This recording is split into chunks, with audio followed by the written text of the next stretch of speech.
Hello everyone! I'm Andrew, and today I wanted to gush about some of my all-time favorite book characters. I went through all of my books and thought about some of the characters from them, and it was really tough, but I managed to narrow it down to just 5 characters to talk about and tell you how amazing they truly are. Let's get started. The first character is Murderbot from Martha Wells' The Murderbot Diaries. This is the first book in the series called All Systems Red, and Murderbot is really fascinating. This is set in the far-flung future in the Corporation Rim, a section of space controlled by corporations rather than governments. Murderbot is a construct, which is a robot that has part mechanical electronic equipment in it and part organic parts and human parts that are grown. Murderbot's job as a sec unit is to protect clients who pay the company to rent Murderbot and other sec units. Murderbot, though, is special. Murderbot has hacked its governor module and it has free will. Murderbot could use that free will to go on a killing rampage, but instead it discovers entertainment media and has downloaded hours upon hours of TV, movies, plays, and books and consumes them when it's not doing its work. Murderbot also has a murky past. It was subject to a memory wipe that was not complete, and it knows in its past at some point it killed a lot of people that were probably its clients in some freak accident or some sort of incident. It doesn't know entirely what happened, and that is why it named itself Murderbot, because it feels like it's actually just a heartless killing machine.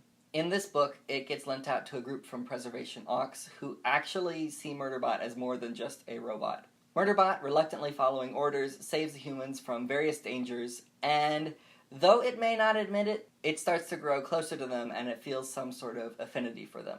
Murderbot actually learns to care for humans over the course of this series, not all of them, but a few specific ones. Its growth as a character is really interesting to see, and also it's just hilarious because it's snarky and it's lazy, and it does stuff reluctantly, but it still cares about some people. Murderbot is really interesting, and it is one of my top 5 favorite characters. The next character might be really cliche, but it is Simon Spear from Becky Albertalli's Simon vs. the Homo Sapiens Agenda. Honestly, this is the first book with a character that I felt like represented me. Simon is a gay teen struggling with his sexuality. He realizes that he's gay, but he's not entirely sure how to deal with that, and he starts to fall for another boy. These are things that have all happened to me, and I really connected with that. I cried so much when I read this book, and it's the first time that I saw myself in a character. Simon loves deeply, like me, and he's kind of confused about his life, which is like me. I kind of also live in a constant state of confusion.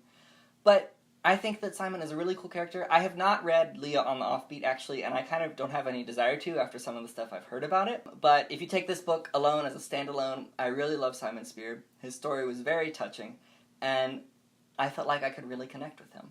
So he goes on my list of favorite all-time characters as well. My next favorite character is To Won-duk from the Korean novel Wondegi. Now before I say anything else, this book is in Korean and I read it in Korean, so a lot of English speakers will not be able to read this book, but there is a really good movie, which in English is called Punch, that is based on this book and follows the story very closely, and I highly recommend that you check it out. You can find it online with English subtitles. It is really, really enjoyable. Wondegi is a poor student living in Seoul. He lives with his dad, who has dwarfism, and his uncle, who's a man that they took in, who has mental disabilities. Wondegi has a lot of pent-up rage, and when people insult his dad or his uncle or his station in life, a lot of the times he will fight with people to show them not to belittle him. He starts to develop in the story when his teacher, who at the beginning of the story he hates, his teacher starts to notice him and begins to help him out. His teacher turns out to be sheltering illegal immigrants in Korea and helps Wondegi find his long-lost mother, who turned out to be a mail-order bride from Vietnam. Wondegi reconnects with his mother. He and this teacher help each other out. And he also begins to learn how to kickbox. And he really develops along this story. This was sort of the quintessential teen story, I feel like, and it is one of my favorite Korean stories of all time. Wondegi is a fascinating character. The story is really funny and really heartfelt, and this journey of self-discovery that he goes on is one of my favorite of its kind. And so I really love To Won-duk from Biggie. After that, the next character that I want to talk about might be a little bit predictable for those of you who watch BookTube or are BookTubers, but it is Evelyn Hugo from The 7 Husbands of Evelyn Hugo by Taylor Jenkins Reid. Of course, I have to talk about Evelyn Hugo. She's all the rage on BookTube. We wish she was a real person so that we could meet her or watch her movies. Evelyn Hugo is amazing. Evelyn Hugo was a fictional movie star from the 50s to the 70s. She is a very, very complex person. She is ambitious. She chases after what she wants with determination. But she is complicated. She does some really amazing things and some kind of horrible and unspeakable things that I can't tell you without spoilers. But she is definitely not afraid to get her hands dirty, which is not necessarily something that I like about her, but it's something that makes her very interesting to read about. I think she is one of the most multifaceted characters that I have ever read about, and I would read more about her life in a heartbeat. The last character that I want to talk about, the one who made a huge impact on me personally, is a character from Autobiography by Christina Lauren. Now, I'm not going to talk about the main character, Tanner, in this book. No, I want to talk about Sebastian Brother. Sebastian Brother is the 19-year-old main love interest in this story. He is gay and figuring that out, but he has a very Mormon, very religious family.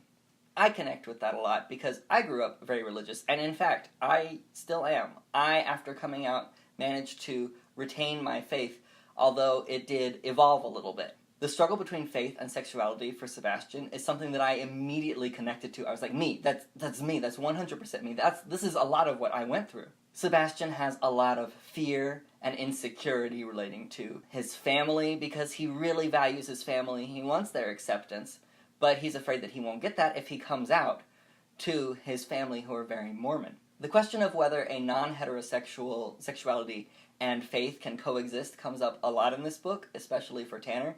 It's something that he really grapples with, and that's something that I had to grapple with for years and years and years when I was starting to accept myself. There's a lot of inner turmoil, and it leads Sebastian to do some questionable things. Honestly, Tanner does some questionable things in this book, too. I was really mad at both of them. But I've done a few things kind of like that myself as well. Sebastian grows a lot, and he has a lot of self-discovery. In large part thanks to Tanner. I did not have a romantic interest at the time that I was figuring out that I was gay. I didn't have someone personally like that in my life to help me figure it out, but a lot of the stuff that Sebastian goes through felt really near and dear to my heart because it's things that I've struggled with. I wondered if my parents would accept me. They do. I wondered if my church would accept me. Thankfully, most of those fears that I had did not really come to fruition, but it's something that I really related to. Sebastian is an amazing character, and I love him, and I hope he has a happy, happy life. I want him to succeed and to thrive forever. Well, those are my top 5 favorite characters of all time. I have a ton more characters that I really love. Tell me about yours in the comments. And also, before I go, I just bought my BookCon tickets. If you are also going to BookCon, leave me a comment or DM me on Twitter. If you want to meet up, I would absolutely love that. That's one of the main reasons that I'm going, is because I want to meet other people who are crazy about books. Anyway, I hope you guys liked this video. Subscribe and give it a like. And I will see you guys in the next one. Bye!